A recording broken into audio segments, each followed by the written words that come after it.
Salut, c'est Trado, content de vous retrouver pour la mise à jour de l'analyse technique du CAC 40 avec une séance de consolidation. Le CAC 40 abandonne 2%, ça ne s'invente pas, pile, et il vient grignoter le gap qui a été ouvert ici, dont il reste quand même à peu près la moitié.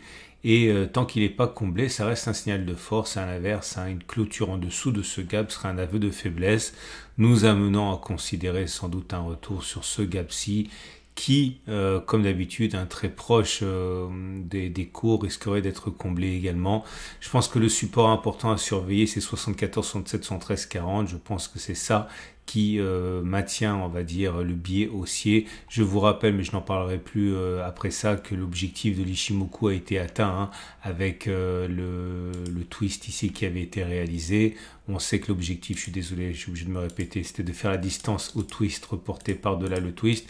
Et depuis qu'on l'a touché, eh bien maintenant, on manque un petit peu, on va dire, d'objectifs faciles à déterminer, même si à titre personnel, je pense qu'on s'achemine vers la zone des 82, 30, 81, 30 et dans un premier temps, aller combler ce gap qui a été ouvert. Donc je n'attache pas plus d'importance que ça à la baisse du jour. Je pense que c'est anecdotique. Il est vrai que les résultats de Stellantis et des constructeurs allemands en général ont refroidi le marché, mais il ne me semble pas que ce soit vraiment très important, surtout que si on regarde le marché américain, le SP500 a inscrit un nouveau record en clôture, et c'est le cas également du Dow Jones, et à partir de là, le CAC 40 semble faire un petit peu cavalier seul dans sa morosité. Alors, j'aimerais tester deux choses avec vous.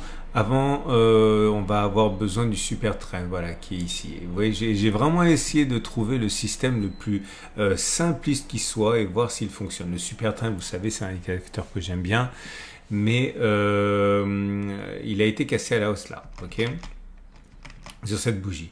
Et j'ai regardé ce qui se passe si on prend systématiquement, sans aucun filtre, tous les trades lorsqu'il casse le super trend à la hausse, comme ça, et qu'on sort lorsqu'il casse le super trend à la baisse. Alors si vous découvrez l'analyse technique, le super trend, vous voyez, c'est rouge comme ça. Quand on clôture au-dessus, c'est basculé et ça devient vert. Et puis quand on le casse à la baisse, comme ça, c'est basculé et ça devient rouge, etc. Ok, là, on l'a cassé à la hausse, le super trend, donc il est devenu vert. Et quand on l'a cassé à la baisse, il est devenu rouge, etc. Donc on ne peut pas faire plus simple.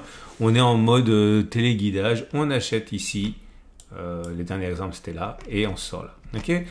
Et regardez ici par exemple, ça a donné moins 0,93, c'est-à-dire qu'on a acheté ici, on sort en clôture lorsque l'on casse le super trend, ça fait moins 0,93. Là aussi c'était une perte, on a acheté ici, on est sorti là, ça fait une perte de moins 3,46.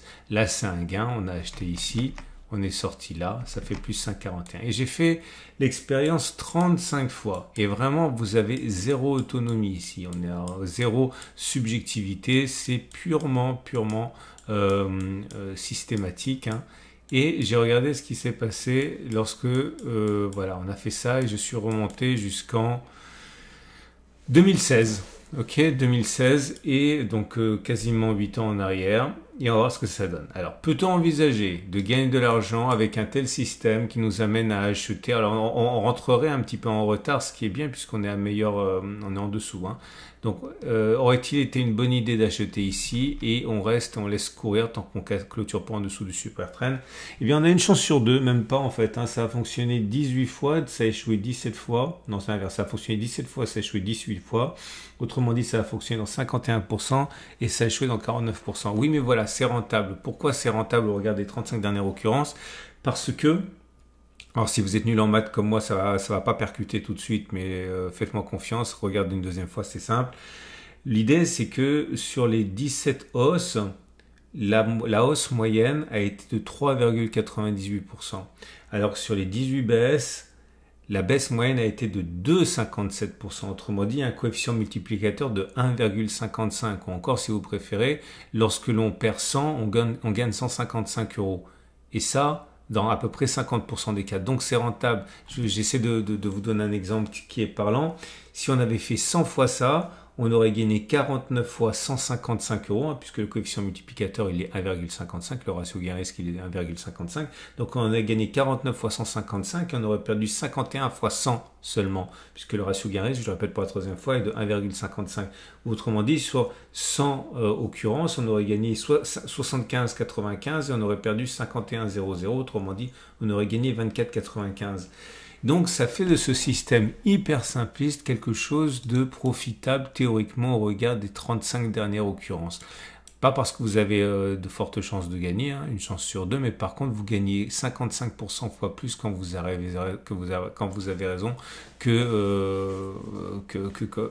vous ne perdez, hein, quand vous avez tort. Donc ça reste rentable et oui, c'est vraiment le système le plus débile qu'on puisse inventer et qui apparemment, regardez, je le répète, 35 dernières occurrences fonctionne. J'aimerais maintenant faire un petit détour du côté des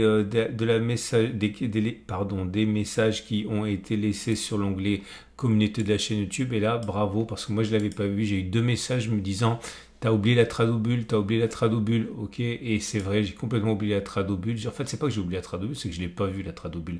J'ai regardé, mais j'ai mal regardé parce que regardez, dans la dernière vidéo, hein, celle de vendredi, je croyais qu'on avait touché la Bollinger supérieure. Et en fait, si on zoome, en fait, il y a un tout petit espace. Je vais vous montrer parce que ça se joue à rien. Et en fait, on ne le touche pas, on touche pas la Bollinger supérieure. Donc, il y a bien effectivement une tradobule. Et on sait que quand c'est le cas, eh bien, derrière, ça veut dire que le mouvement touche statistiquement à sa fin, qu'on devrait consolider. C'est exactement ce qui s'est passé. Et ceux qui l'ont vu ont pu, en spéculant à la baisse, je l'ai pas vu, c'est dommage, hein, gagner 1,6% entre la clôture non, c'est plus que ça, hein, c'est 2,01%, hein, c'est marqué là, entre la clôture de vendredi et la clôture de lundi. Donc bien joué à cela. Je rappelle que la tradobule, ça fonctionne surtout dans l'autre sens en vérité, hein. Regardez ici, tradobule, hausse, c'est un des trucs que j'ai découvert dans ma entre guillemets carrière de trader, et c'est vraiment un truc qui fonctionne bien, surtout à la hausse plutôt qu'à la baisse, hein. Là aussi ça a bien fonctionné. Bref, vous l'aurez compris, je ne l'ai pas vu, bravo à ceux qui l'ont vu, et malheureusement l'objectif c'était d'aller chercher M7, M20, M7 facilement, M20 plus difficilement, surtout à la baisse. On a fait M7 mais on n'a pas encore fait M20. Ok, voilà. On va passer au trade du jour tout naturellement. Avant ça, il faut que j'oublie pas de vous le dire. Parce que j'oublie toujours. Pour trouver l'onglet communauté de ma chaîne YouTube sur lequel il y a des alertes, vous faites Tradosaur et YouTube dans l'onglet, dans la barre de recherche, et ça va vous amener ici. Et après, vous cliquez sur communauté ici et vous avez les alertes dont je parle souvent. Là, il y avait une alerte Stellantis, il y a une alerte sur un ETF Chine, il y a aussi, il y a pas mal de choses, mais c'est comme ça qu'on le trouve, ok? YouTube, comme Tradosaur, et on vous amène là. Votre rendez-vous avec IG. IG, bien plus que du trading, une équipe d'experts à vos côtés. Donc, si vous avez un biais haussier, c'est facile, hein. Vous pouvez faire ce dont j'ai parlé. Maintenant, il faut savoir que vous avez raison une fois sur deux, hein, pas plus, hein. Et si vous avez un biais baissier, vous pouvez envisager qu'on va maintenant aller chercher la zone de support des 74, 67, 113, 40. Vous avez un ratio gain-risque qui est potable, hein. Regardez, l'objectif c'est d'aller chercher ça, stop de protection au-dessus. Ah bah non, c'est 0,9, c'est pas terrible. Il faut éventuellement attendre un petit rebond technique éventuel, parier sur la baisse, mettre un stop de protection au-dessus. Vous avez un ratio gain-risque qui peut facilement être super 1. Ok ? Si vous voulez découvrir le trading avec les Turbo 24, vous avez un lien en dessous de la vidéo. Vous avez plein de vidéos qui vous attendent. Excellente journée et à demain pour la mise à jour.